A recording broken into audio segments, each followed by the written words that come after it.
کیا حالت بیداری میں آپ علیہ الصلوۃ والسلام کا دیدار ہو سکتا ہے؟ جیسا کہ بعض لوگوں کے بارے میں کہا جاتا ہے کہ ان کو 27 بار حالت بیداری میں نبی علیہ الصلوۃ والسلام کا دیدار ہوا. اگر ایسا ممکن ہے تو کیا وہ صحابی بن گیا؟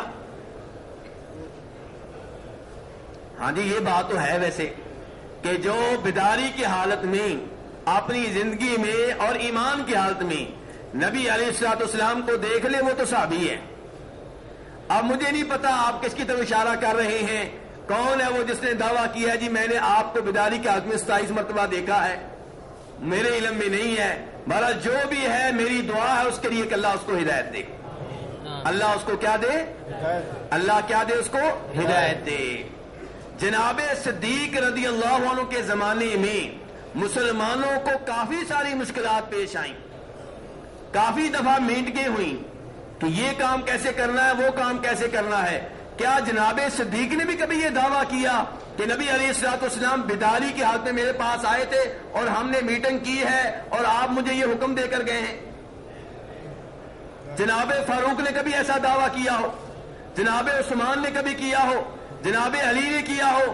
1 لاکھ سے زائد صحابہ کرام میں سے کسی صحابی نے کیا ہو؟ ایسے دعوے آج کل کے منظر عام پہ بہت کثرت سے آ رہے ہیں. ہم تو آپ کے خواب والے دعوے پہ اتنی جلدی یقین کرنے کے لیے تیار نہیں ہیں اور آپ اوپر سے کہہ رہے ہیں جی ہم بیداری کے حق میں کرنا شروع ہو گئے اور اوپر چلے گئے آپ. ہم تو آپ کے خواب والے دعوے کو بھی کئی دفعہ کاروبار سمجھتے ہیں. کیا سمجھتے ہیں؟ ہر آدمی کو ہم غلط نہیں کہتے، لیکن بہت سارے لوگ جو یہ دعویٰ کرتے ہیں کہ ہم نے خواب میں آپ کو دیکھا ہے، کاروباری قسم کے لوگ ہیں، اپنی گدی چمکانا چاہتے ہیں. یاد رکھیے جب کوئی یہ دعویٰ کرے کہ میں نے خواب میں نبی علیہ الصلوۃ والسلام کو دیکھا ہے تو وہاں پہ 2 چیزوں کا خطرہ ہے. کتنی چیزوں کا؟ نمبر 1 یہ خطرہ ہے کہ جو اس کے خواب میں آیا ہے وہ نبی علیہ الصلوۃ والسلام نہیں ہے بلکہ کوئی اور ہے، شیطان ہے، اس نے جھوٹ بول کر کہا ہے کہ میں تمہارا نبی ہوں.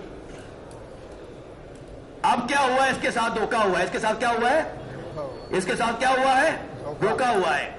میرے بھائی آپ لوگ اپنی میٹنگ رہنے دیں. درس سننا ہے تو جی بسم اللہ، ورنہ پیچھے حاجی صاحب آپ چلے جائیں گے. آپ بار بار مجھے تنگ کر رہے ہیں اس طرح. آپ اپنا لوگوں کو پتہ نہیں کیا سبق پڑھا رہے ہیں ادھر. آپ یا بیٹھ جائیں یا پیچھے چلے جائیں. اللہ آپ کو جزائے خیر دے.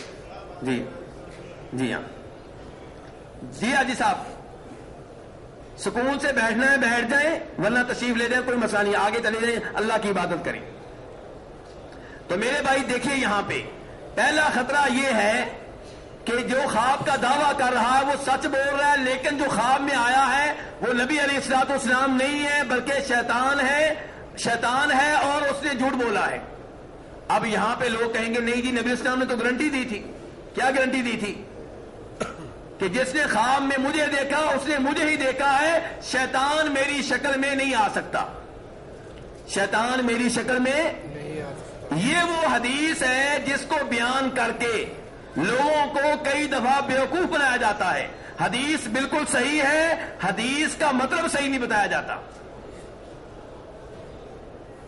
حدیث کا مطلب یہ ہے کہ شیطان آپ کی شکل میں نہیں آ سکتا. کس شکل میں نہیں آ سکتا؟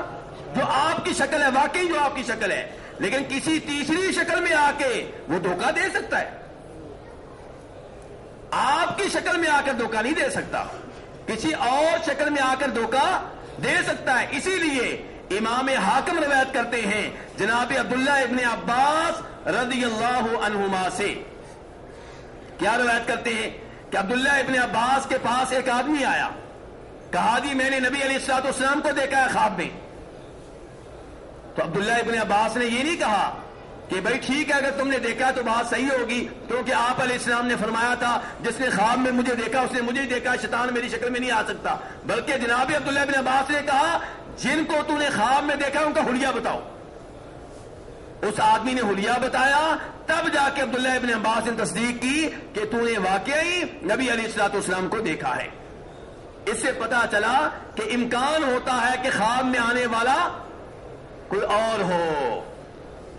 اسی لیے جب کئی آدمیوں نے ایسے دعوے کیے، ان سے پوچھا گیا حلیہ بتاؤ، تو ایک آدمی نے کہا جی میں نے آپ کو دیکھا ہے، آپ کی داڑھی دودھ کی طرح سفید تھی۔ کس کی طرح؟ دودھ کی طرح سفید تھی۔ علماء نے کہا کہ یا تو جھوٹا ہے یا وہ جھوٹا ہے۔ کیوں؟ نبی علیہ الصلوۃ والسلام کی داڑھی میں 11 سے زائد سفید بال نہیں تھے، آپ کی داڑھی تو کالی تھی۔ تو اس لیے میرے بھائیوں، پہلے نمبر پہ یہ خطرہ ہوتا ہے کہ جو خواب میں آیا ہے وہ شیطان ہو اور جھوٹ بول رہا ہو کہ میں تمہارا نبی ہوں۔ اور دوسرا خطرہ یہ ہوتا ہے کہ سرے سے خواب آیا ہی نہ ہو اور یہ مولوی صاحب، پیر صاحب اپنے کاروبار کو چمکانے کے لیے جھوٹ بول رہے ہوں اور کہہ رہے ہوں کہ جناب آپ آئے تھے، ہوٹل مانگ رہے تھے، ٹکٹ مانگ رہے تھے۔ ہمارے نبی علیہ الصلوۃ والسلام نے اپنی زندگی میں کبھی کسی سے سوال نہیں کیا، اپنی زندگی میں کبھی کسی سے سوال نہیں کیا۔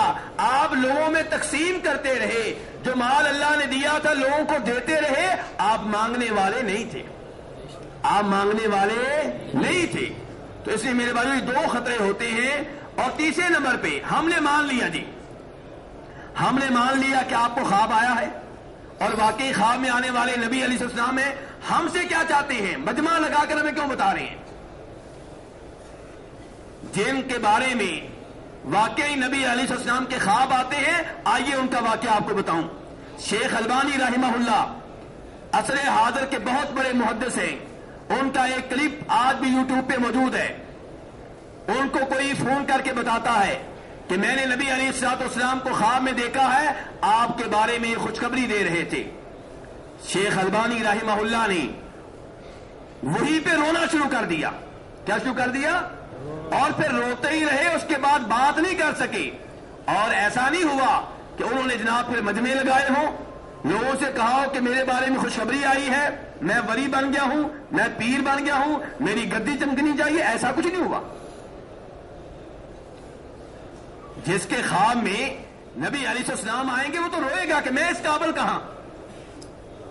لوگوں سے پیسے بٹورنا، شہرت حاصل کرنا، یہ مقصد تو نہیں ہوتا۔